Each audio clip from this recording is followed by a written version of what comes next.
Free will is a lot more interesting than simply the ability to act at once on this question, so let's talk about it in 6 parts.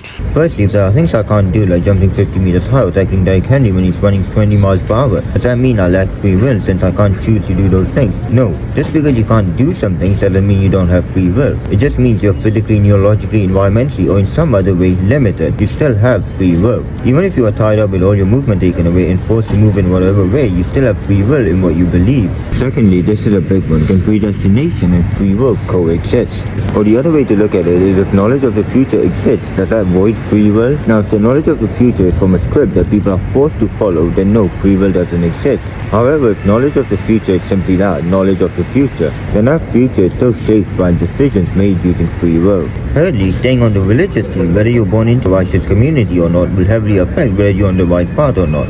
Right? So wouldn't that void free will or at least diminish its value? Statistically speaking, yes, you're less likely to find the right path. However, the environment doesn't void free will. In fact, free will overshadows the environment. As long as you have knowledge of the right path and the free will to act upon it, it doesn't matter what probability says, you still have the same opportunity.